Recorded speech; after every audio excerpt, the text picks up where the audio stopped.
There are multiple different strategies that folks are using these days to create that long-term impact that they want to see happen in the world. Welcome to another episode of the Seven Figure Journey podcast. We are delighted today to have Nellie Garton on with us from Tablecloth. She's calling out of San Diego. Nellie, welcome to the show. Thank you very much, David. I'm really looking forward to our conversation. Well, we love talking with people who start up businesses. Entrepreneurs, we're all kind of interesting creatures. And we often find little niches that everyone's like, how'd you get into that? And I think yours is one of those. Can you tell all the listeners what is it you do exactly at Tablecloth, and how'd you get started? Sure, absolutely. So, what we do in a very quick nutshell is we work with private equity and look at their portfolio companies and through the lens of ESG and impact to help them understand both where they can provide value and also mitigate risks for their portfolio companies. We Yep. do that through, yes. Just so that listeners don't get lost, ESG, not a Okay. common phrase for most of us small businesses. So go ahead and define that. Sure.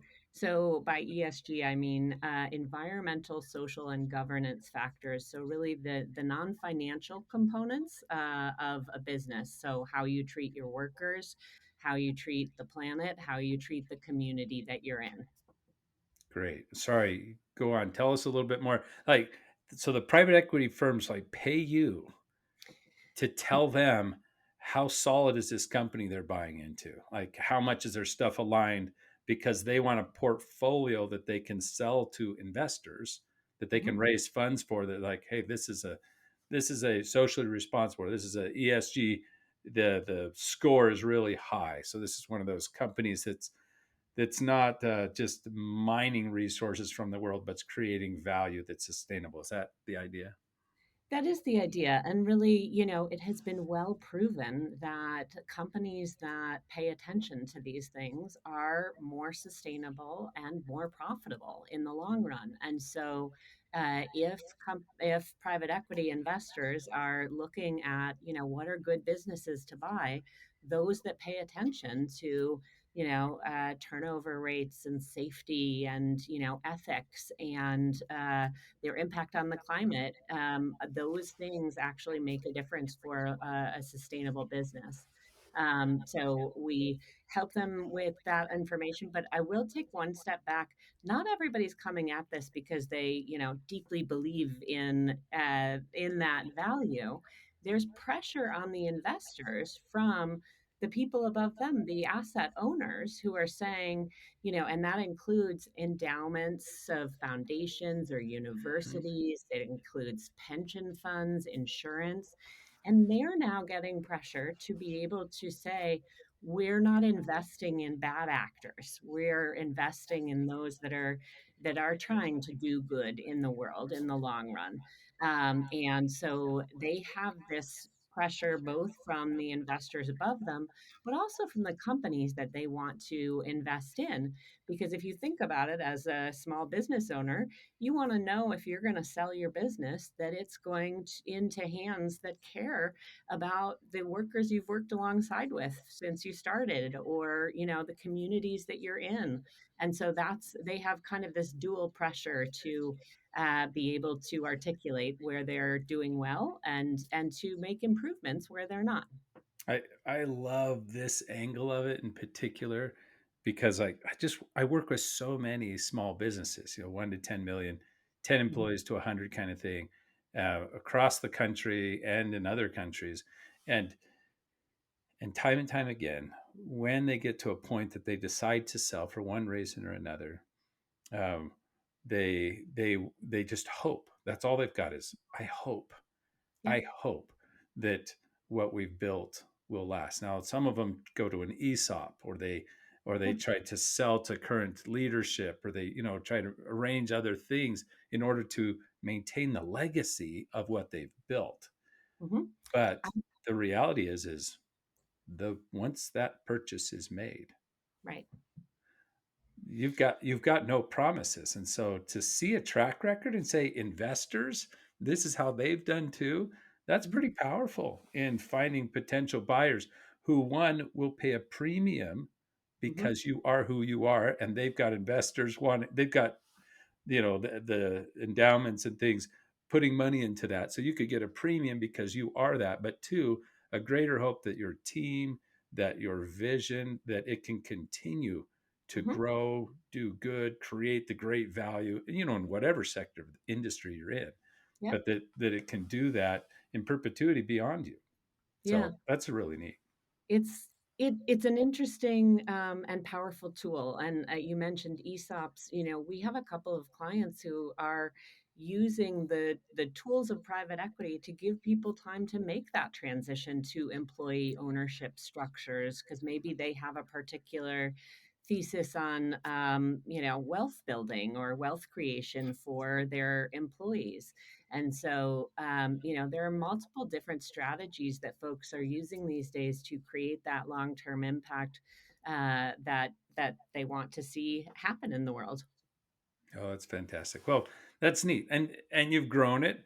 You actually found a place. I think this was a blue ocean kind of strategy. No one was really doing it well. And yours is very data driven. It's not just we sent a smiley face survey, Yeah. right? Like, So that's the other thing. So I come at this. My PhD is in policy and management. So I have an applied interdisciplinary PhD, and what I realized was there was all this conversation around ESG impact, but it wasn't undergirded with quality data. And so for this to actually change and to take hold, and for people to say, yeah, this is valuable, I wanted to make sure that there was good data underneath it. And so my quantitative and qualitative background, I think is a unique contributor to this field, because before what we were doing was a lot of people would just go ask the CEO, how are you doing in terms of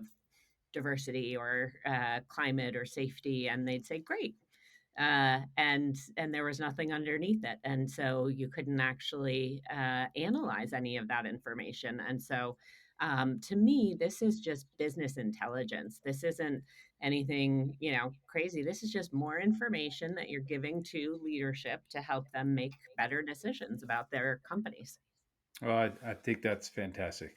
I'm just going to geek out a second, and none of Mhm. our listeners even care about what I'm about to say, and I'm aware of that. But as a grad student, a billion years ago, I was doing we used to call it SRBs, socially responsible businesses. Mhm. Everyone gets a new letter thing, and all it was here's the qualitative research. Is all we looked at was longevity of the company and um, did they talk? Did they have a talk and saying we actually care somewhat about something more than just profits? And did that predict longevity or not, right? And kind of doing research that way. I would call that lame data. Mhm. So things have come a long way, and it's interesting to look at. We already know that our employees are driven to do meaningful work now, not just profitable. They want purposeful, Mhm. meaningful things, and they want to know they're having positive impact. And when they do, they actually put in that discretionary effort. They Mhm. go above and beyond because like this matters to me. They, none of them are excited about making us, the business owners, more money, but they are Uh, excited about having more impact in something they care about. And that could just be like, you know, a better car to drive because they like people to drive in style or something. It could be the actual product, but it can also be the ramifications of the work and its impact long term. And so, anyway, right. we certainly have seen the trends moving this way, and we see people volunteering time and energy to do something worthwhile. So that's kind of a neat angle you're taking. Thanks, Mhm. Nellie, for sharing. Yeah. Um, now that you're here and you're doing this, you're just running a business like the rest of us. I mean, you're geeking out in your space, and we love that. But you're running a business. What have you learned since you passed the $1 million mark? What is helping you now be successful? What are some nuggets that maybe you could share with some listeners? It's helped you Sure. in growing and building your team and your business. Yeah, I mean, I think one of the things at the million mark, obviously, that was one of those things, and especially as a woman-owned business, and as a woman CEO, it's not a marker that a lot hit. So it is something that I was super proud of, and our team was really proud of. But I think the thing that I learned and from a leadership standpoint needed to adjust is when we were starting out, it was a lot of me doing, Mhm. and I needed to move into teaching mode. I needed to build systems, build processes so that others could do the pieces that I just did, because of my background and, also empower my team. Now we're 2 years in past the million mark, and my team is now better than ever, doing much better than I could have ever done, in terms of, the data analytics, the project management components, and so it's awesome to be able to have the right people in the right seats, and to be able to empower them to own pieces of the business because they really are the experts in their areas. Absolutely. And I like to restate just because, as listeners, if we hear it a second time, so let me just put this in another way. You gave them a nugget there. When when you pass that million mark, if you personally don't shift gears Hmm. from being a doer into being someone who is building others and Hmm. delivering value through other people, if you don't shift, you bog down. It's Hmm. just burdensome, too many problems, too many questions. So if any listeners are feeling like they're fighting fires all the time, it's time to shift gears and think the answer isn't what do I need to do, it's who do I need to help do it Hmm. and how to help them succeed. So you nailed that. And then you hit another one that I really loved, which wasn't just so they're now they know what to do, but specific ownership, Hmm. that they know what they're supposed to deliver, what's the result, and they fully own it. And to Hmm. help them feel that ownership um, looks like trusting them to make decisions along that way, right? So Yeah. I love Yeah. it. And Hmm. continual learning together. We do weekly lunch and learns, and I want each of them to follow what their passions are and become experts in the areas that they choose. But then to share that, because that's actually, I would say that was one of my challenges to overcome was I'm for a period I felt like I was moving so fast and I was trying to do everything and remembering to stop and share some of that knowledge. Yeah, For example, we just my business partner and I were just at two different conferences last week, and so our lunch and learn was, what did we learn? What were the conversations that were had? And then that gives them insights because they might be the data analyst or marketing person, and they can pull out the nuggets that are important for them. And to have that kind of cross organizational communication happening regularly, I think is makes us all stronger because while they need to be the expert in the area that they are focused on, for example, marketing or sales or data or client relations, all of those they need to be experts in, but they have to have a certain understanding of what everybody else is doing too. absolutely. I in a layman's way of saying it, like if each member of the team doesn't know what everyone else is doing and can't work in unison, Yep. then we're actually less together instead of more, Hmm. right? I think that's a great way to put it. I think especially as obviously our working has changed with so many people working remotely, Hmm. and we have teammates in Brazil and Pakistan and Costa Rica, and then throughout the US as well. And so being able to find ways to communicate with each other, and also kind of have that asynchronous learning as well. Yeah, that's fantastic. Solving the problem of institutionalizing knowledge, right? Hmm. It's a knowledge management game, not a data management, a knowledge management, right? Yeah. How do we share information well? And at our size, it's easier. But when you separate and asynchronous, meaning not in the same time zone and not there hearing it together, it just makes it more challenging and makes us be more intentional. Hmm. But I think that also invites us to do it as well as we needed to do it when we were all together in the same office. So that's the other thing is, I think it does challenge us to do better when we're in the same place, because I always thought the way that I learn is I'm sort of absorbing all the time, but not everybody does, and they'll be focused on their work, and so just by sitting near me while I'm having a conversation doesn't mean they're picking up everything. So you do need to stop and say, okay, here were the key things I got. What does that mean for you? Yeah. And here's what I was thinking. Here's what Hmm. I was processing, right? And walking them through. That Right. that's fantastic. Thank you so much, Nellie, for sharing some of those insights. And they really matter. As we grow bigger and bigger, more and more team members, that complexity Mhm. just needs some intentional work to really tap into everybody and the unity and that moving together, a force that just keeps going instead of being a dispersed group of people that are pulling against each other in different ways and then the energy's wasted, right? Yeah. That's um, those simple things, although it sounds like, well, that's nice to have, those are things that predict profitability Mhm. because it's Yeah. wasted energy, it's friction in your business, it's slow response. Yeah. That's the kind of thing that causes us to do more work and deliver less value. Profit's just an evidence, profit legitimately gotten is just an evidence of are we creating more value for the overall system than we require to do it, right? We're Right. creating more than what we'd have to take. Yeah. And so anyway, I love that. Now that you're at this space, you also probably have some challenges and things that you're working on. Let's kind of take the gloves off, dive in, and get some work done. Is what could we help with now? How could we help you in moving forward?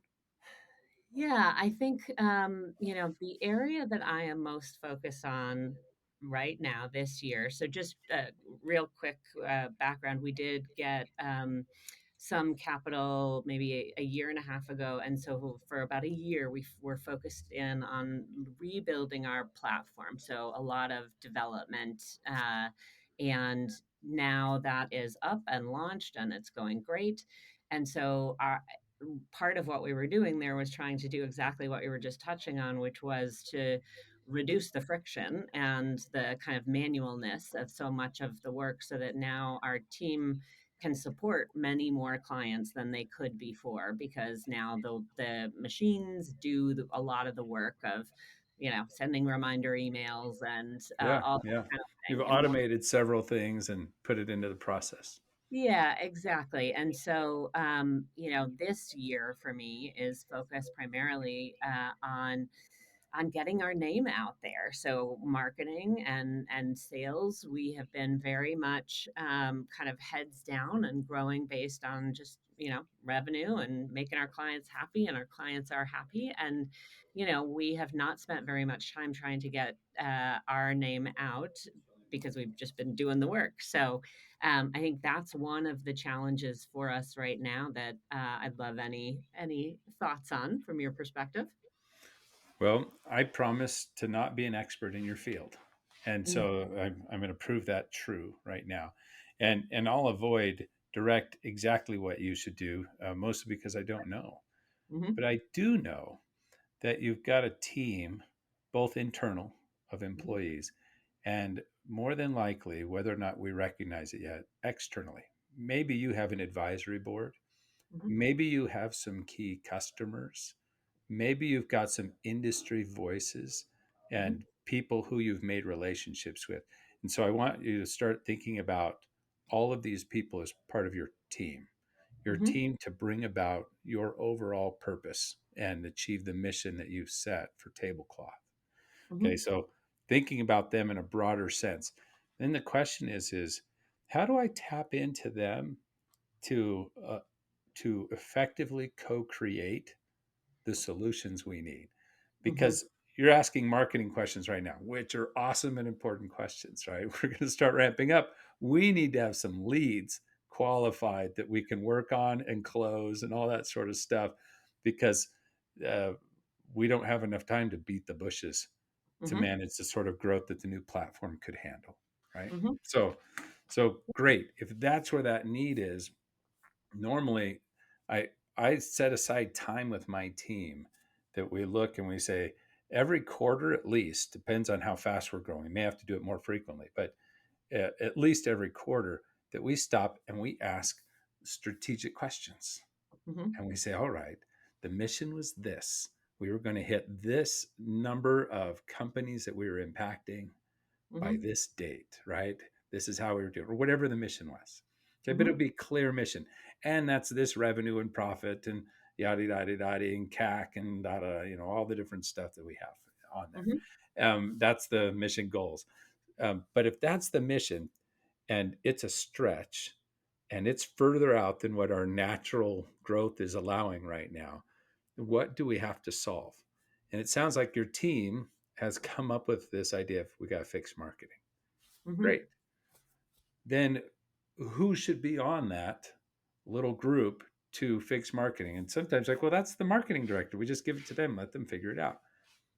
Maybe, but you may not have a marketing director, I don't. right? And so now the team says, so the strategic question, after you look at the whole landscape, and every quarter I'm having the whole team look at this stuff because we're a small team like yours right now. Mhm.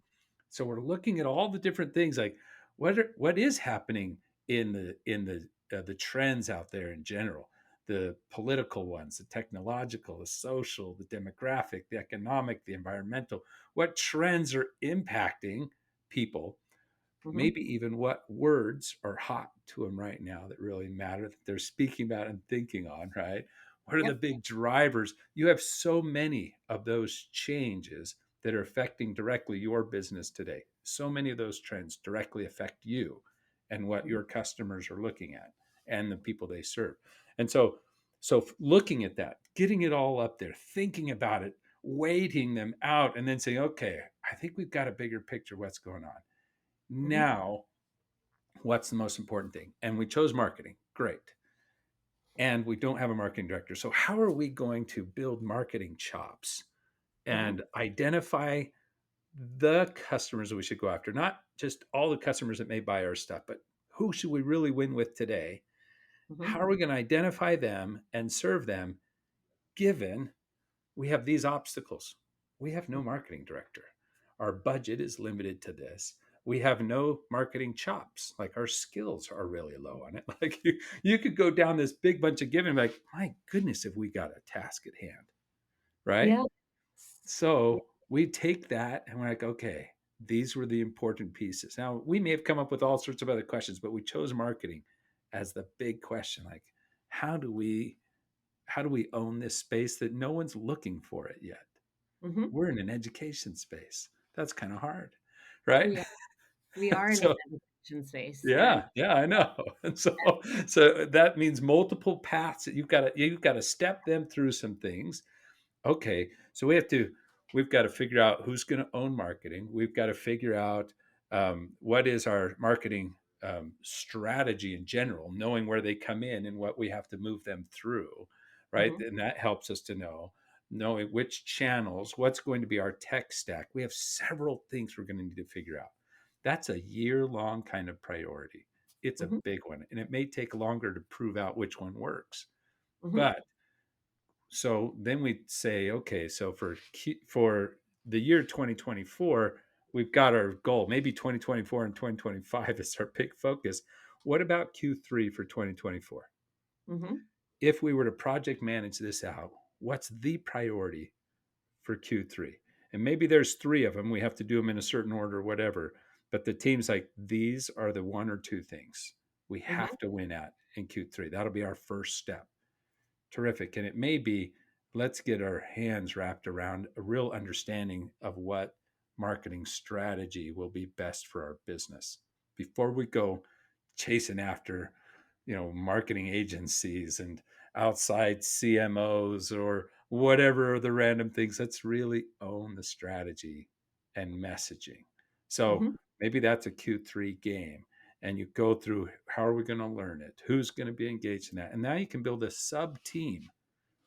And it doesn't have to be marketing geniuses. You may have somebody who's great at writing. You may Mhm. have someone who's just a curious learner. You may have somebody who does love the social realm, or maybe has really great insights into um, uh, private equity firms. And Mhm. and one of those team members may be someone who's not on your payroll. Right. No, I love that kind of reframe of those who are not on the payroll, and how to use those relationships, because definitely in this space it is a very relational space. Yeah, They call each other to say, "Hey, what do you know about these folks, or should I go with them?" So I was on a call this morning with one of our clients who absolutely loves what we do, and he is always willing to take that referral call on it, when you get down the road in the sales conversation, because he's so proud of the work that we have co-created yeah, together. together. And Yeah. I, yeah. And I've seen groups do this effectively too, where they'll have an advisory board, an official advisory board, Hmm. that they'll build like a sub team, that they're Hmm. to solve some of this outside thinking overall, what the messaging should look like, the bigger connections we should make, the relationships that ought to be built, bridges done in there, Hmm. and do all sorts of great introductions. And they've got core work to do, and it only takes them couple hours here, an hour that month, couple Hmm. hours this week, little touches, but they can have massive impact. And then internally, a team that's building the systems and processes to support and deliver on some of this direction and thinking. And so, thinking that way, the idea again is, how do I tap into people who are doing their job? I'm not going to ask a team member who's not fulfilling their day job well to be engaged in these teams yet, because uh, no, you got to do your day job first. Right. This is extra credit. This is special. This is building your future leaders. They get to be Hmm. a part of these groups. And Hmm. so anyone who, and if your executive assistant is doing his job really well, I'm fine if they're on a strategic team and they get to do something. Absolutely. Right. We're going to tap into whoever we want to help build, so pull them into their spot, and they can work through it, and then they can have a rhythm set up where every couple of weeks they're checking in. They've built a roadmap, they're project managing it out. They're Hmm. making progress on the daily, building the business you need 6 months from now, which in this case is the marketing chops that I'll call them, right? And the Yeah. processes to support them. But that's a thing that I found to be very useful, is Hmm. build those teams. Another route is just to ask the question of who, and say, we could try to all learn this all together, or we could bring in someone who gets us, who's fully aligned culture wise, and who's very bright in the marketing space, and especially in working with the investor communities. It's not like Facebook posts are really the way to reach out to this No, group. no, And it's not Twitter. so It's not so chat. it's a different game, right? When we're not looking for just any marketing director. It's like, no, it's someone who gets this space. Hmm. And to find that person, hire them in. But even with them in, Nellie, at this stage in your business, at all times, you own the marketing strategy Yep. and the voice of the customer. Yep. Others are getting better at it, but Hmm. you will be tied at the hip with that person internally, and they'll still need help. They'll still need the team to pull some things off. But that may be another way, if you can find the right match. It's that person who knows how to gather the investors together, and there are those Hmm. who do it, and they network them, they pull them together, and they're having events, and they know how to gather them, they know how to pitch it just right, they know how to pull those things right, so that you're right in the middle of all of those gatherings, and they're saying, oh, this is the air we breathe, of course. Hmm. Nellie's stuff is what we love. right? It's Yeah. always talked about at our big events. Um, I love it when I hear that. I love it when they say, "Oh, I've heard your name all over the place." that's It's right. always a good That's thing. that's how we Um, want it floating. So anyway, what would you push back against? What kind of advice I showed that was just garbage, and what things were valuable that you want to dive in better and understand a detail of? well, it's interesting. So your kind of second suggestion on like finding that marketing director or the person, what the strategy that we went with. So this has been our year long focus, and so Q1 was hiring a marketing and sales enablement person who could be my right hand in Hmm. and essentially quarterback a lot of that because I Yep. have been running it, but I need someone who is pulling from the sales or from the client relations team and who is project managing it and saying, hey, I need that post for next week, and newsletter needs to go out next week, what are you doing, and is getting me um, on calls with the right partners, on panels at the right conferences, so that we can do, because really it is somewhat of a thought leadership position that Yeah. we're taking. We don't take just a kind of simple platform. Our approach is definitely more the high end, high touch, high engagement It with our clients. it So has to be. This isn't a commodity. right. And the group that you're serving like to be cared for. Yes. Well, it's interesting because we did have, a competitor come into the market about 2 years ago who went for kind of the light touch land grab style, and, just trying to get as many clients on their platform as possible, but without kind of the differentiation. And those folks are now coming back to us and saying, "Okay, we get now that Get you it? get what you pay for." So yes, but I also learned yesterday in a sales call that that competitor is now raising their prices. So it's a great time for us to be going back to some of the people who maybe went down that route, thinking like they could get what they needed for a much lower cost. Yeah. Yeah. Well, I mean, it sounds like you're headed a great direction. Find that who, right? Hmm. And think through all the rest of those processes. That person still needs to, as you said, not just quarterback. They need to help create the game plan, the plays, right? Absolutely. They've got to think the big picture with you and lay that roadmap out. If it's Hmm. not laid out, that person, I'm not saying that I'm disparaging a certain individual you've hired. The role will generally go about doing a lot of activities. Hmm. We don't need that. Right. We need an engine built. Hmm. And so it's that intentional building and then the activities that flow with that engine that they need to be doing. And so Yeah. hence the roadmap and the whole project managing it out will be essential at this stage. Yeah, I mean, I think the other thing for me in almost every role that I think about, and this one included, is that they take an analytical approach so that they're doing A/B testing, which one is better, which one is best, and that there's a kind of constant learning process so that they're using data to tell them Yep. also whether or not, this is the right direction. And, we're constantly kind of testing and adjusting, also because the market in this space that we're in is changing all the time. And I keep, obviously a very close finger on that pulse, but everybody else needs to understand sort of how those shifts are happening as well. There's been a lot of politicalization about certain terms in our space: diversity, equity, and inclusion. And so, do you uh, move away from those terms? Do you embrace them and try to educate around them? And so there are lots of different kind of strategic decisions that we're making all the time that then need to come through in the language around our platform. Yeah, yeah.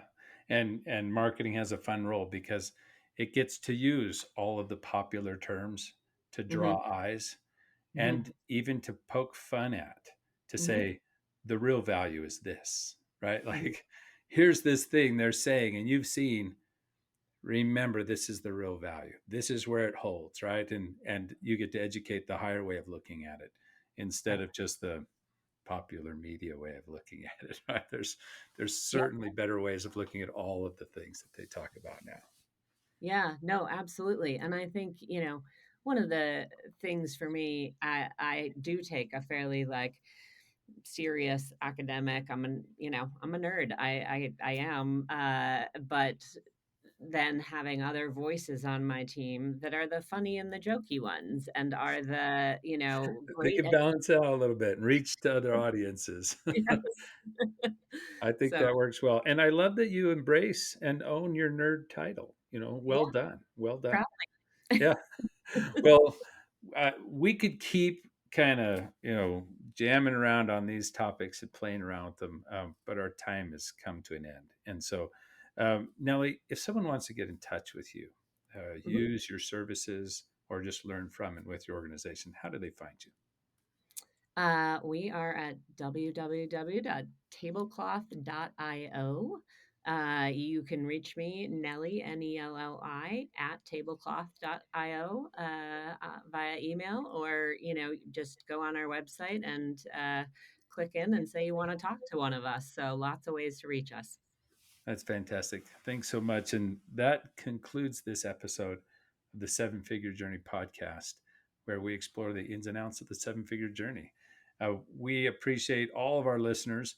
If you found value in this podcast or in any of the other ones that we've done, please like, share, get it to other seven figure business owners. This is a lonely journey, and we should take it together. There's a lot we can learn from and with each other. Thank you, and until next time.